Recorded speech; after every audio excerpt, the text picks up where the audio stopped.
Nagsimula ang episode 1 kung saan ay nahuli na ng mga sundalo ang natirang mga nagrebeldeng mga player, at napatay ang player na si 145, at pagkabaril sa tiyan ay sinabi ni Nool kay player 246 na pumikit ka na kung gusto mong mabuhay. Pagkatapos ay nagdesisyon si Nool na sumali sa organ trafficking team at minarkahan na niya ang kabaong ni 246. At sa bangka ay hinahanap ng mga mersenaryo ang nawawalang drone operator. At sinabi ni Captain Park na baka nalasing ito at nahulog sa dagat, at sinabi niya na wag na itong hanapin dahil baka patay na din ito. Samantala ay nagising na si Gi-hun sa bunker, at bago magsimula ang botohan ay sinabi niya sa mga sundalo na bakit di niyo pa ako pinatay, kinanalo na kayo, nagmamakaawa akong patayin niyo na ako. At habang pinapanood siya ay sinabi ni In-ho kay Captain Park na iligaw mo sila Jun-ho hanggang sa matapos ang mga game, at kung magkakagipitan na ay patayin mo na silang lahat dyan. At sinabi din niya sa isang opisyal na ayusin na ang lugar dahil parating na ang mga VIP.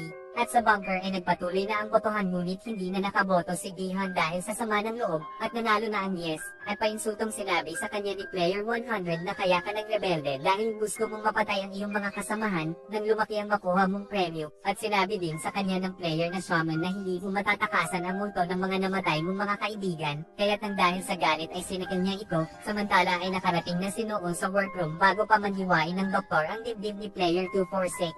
At pagkatapos ay pinagbabaril niya ang mga sundalo, at sinabi ni Noon sa doktor na iligtas mo si 246 kung ayaw mong mamatay. At sa bunker ay binigyan ng pagkain ni Gyeongja si Gi-hun at humingi naman ng sorry si Youngju dahil sa nabigo nilang rebellion, at sinisi naman ni Youngsik si Daeho dahil hindi nito naibigay ang mga baril. At paglingon ni Gi-hun ay nakita niya na masiglang kumakain lang si Daeho. Samantala ay sinabi ni Woo-suk kay Jun-ho na nagdududa siya kay Captain Park dahil may hawak itong screwdriver na mahulog ang drone operator sa dagat, ngunit hindi naman siya pinaniwalaan ni Jun-ho. At sa bunker ay nakahalata na si Daeho na tinititigan siya ni Gi-hun. Pagkatapos ay dumating na ang mga VIP kaya't in-announce na malapit nang magsimula ang ika-4 na laro, at habang papanik na ang mga player ay ipinakita sa kanila ang nakasabit na mga pinatay na nagrebeldeng mga player. At nang makita ni Daeho ang bangkay ni Jung-dae ay tiningnan siya ng masama ni Gi-hun. Samantala ay natahinan ng doktor ang sugat ni 246 ngunit maraming dugo naman ang nawala sa kanya, kaya't ginamit ni Noel ang kanyang dugo upang masalinan si 246. Pagkatapos ay in-announce na ang ika-4 na laro na hide and seek na nahahati sa dalawang koponan.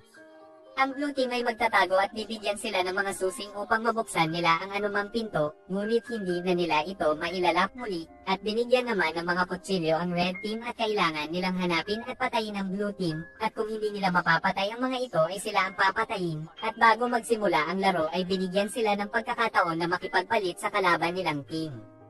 Kasama sa blue team sina Youngsik, si Hyunju,